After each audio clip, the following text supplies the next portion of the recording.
ഈശോമിശിഹായ്ക്ക് സ്തുതിയായിരിക്കട്ടെ.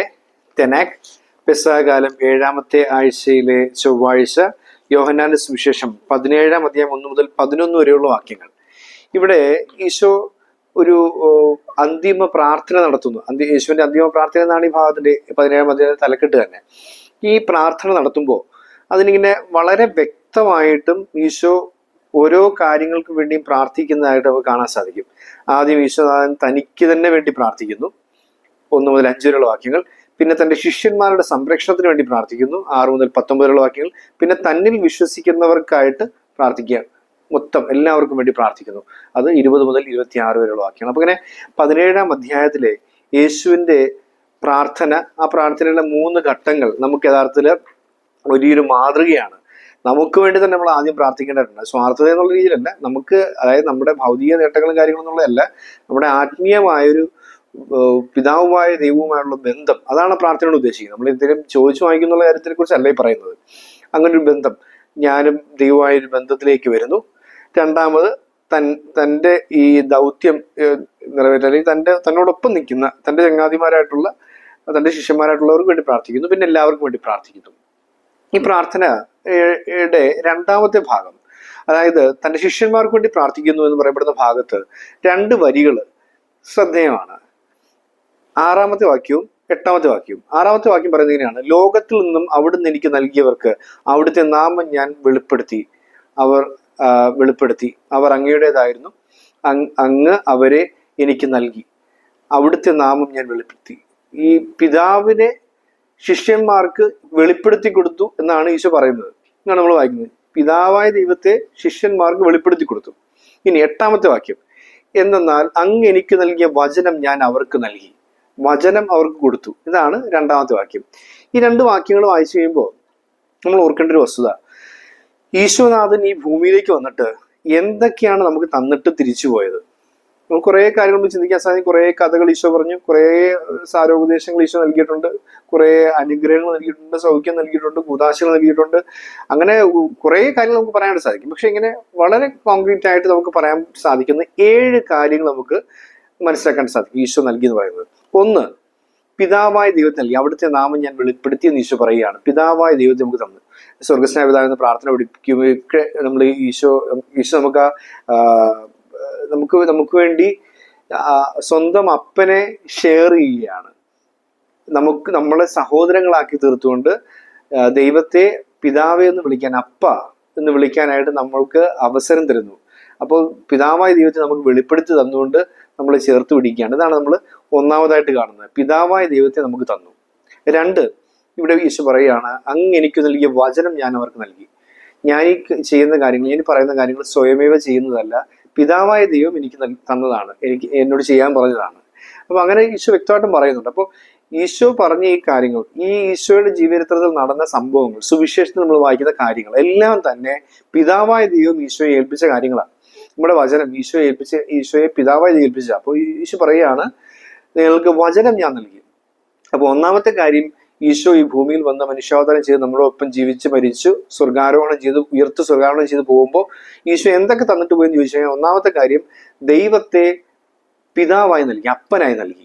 1. 2, പിതാവ് നൽകിയ എല്ലാ കാര്യങ്ങളെയും നമുക്ക് പഠിപ്പിച്ചു തന്നുകൊണ്ട് നമുക്ക് വചനം നൽകി. 3, ഈശോ നമുക്ക് തൻ്റെ ശരീരം നൽകി, നമുക്ക് ആത്മീയ ഭക്ഷണമായി ശരീരം നൽകി. അന്ത്യത്താഴവേളയിൽ do this in memory of me എന്ന് പറഞ്ഞുകൊണ്ട്, ഇതെന്റെ ഓർമ്മയ്ക്ക് ചെയ്യുമെന്ന് പറഞ്ഞുകൊണ്ട് കാലാകാലങ്ങളിൽ അതിങ്ങനെ ആവർത്തിക്കപ്പെട്ടുകൊണ്ടിരിക്കുവാനായിട്ട് ലോകാവസാനത്തോളം ഈശോ തൻ്റെ ശരീരം അപ്പത്തിന്റെ രൂപത്തിൽ നമുക്ക് ഭക്ഷണമായി നൽകുന്നു. ഇതാണ് 3ാമത്തെ കാര്യം, ഈശോ നമുക്ക് ശരീരം നൽകി. 4ാമത്തെ കാര്യം, ഈ അന്ത്യത്താഴം കഴിഞ്ഞിട്ട് പിന്നെയുള്ള സംഭാഷണ വേളയിൽ നമ്മൾ വായിക്കുന്നൊരു കാര്യമുണ്ട്. ഈശോ പറയുകയാണ്, ഞാൻ നിങ്ങൾക്ക് സമാധാനം തന്നിട്ട് പോകുന്നു.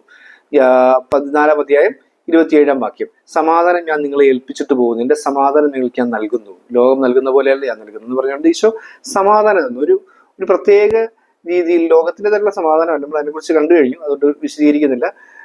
ശാലവും ഈശോ നൽകുന്ന ഒരു വ്യത്യസ്തമായ ഒരു സമാധാനം നമുക്ക് ഈശോ തന്നിട്ടുണ്ട്. അതാണ് ഈശോ നൽകുന്ന 4ാമത്തെ വസ്തുത. പിതാവായ ദൈവത്തെ അപ്പനായി നൽകി, തിരുവചനം നൽകി, തിരുശരീരം നൽകി, പിന്നെ സമാധാനം നൽകി. ഇനി നമ്മൾ മനസ്സിലാക്കേണ്ട ഒരു അവസ്ഥ, ഈ സമാധാനം നൽകി എന്ന് പറയുന്ന സംഭവത്തിന് മുമ്പായിട്ട് നമുക്ക് വായിക്കാൻ സാധിക്കും. അതിനുശേഷം പറയുന്നുണ്ട്, വാക്യം ഇതാണ്. ഈശോ പറയുകയാണ്, ഞാൻ നിങ്ങൾക്ക് ആശ്വാസകനായ ഒരു സഹായം നൽകുന്നു. ആശ്വാസകനായ പരിശുദ്ധാത്മാവ് എല്ലാ കാര്യങ്ങളും പഠിപ്പിക്കും. അത് 14-ാം അധ്യായത്തിലെ 26-ാമത്തെ വാക്യത്തിലാണ്. അതിനുശേഷം പരിശുദ്ധാത്മാവിനെ കുറിച്ച് പറയുന്നുണ്ട്.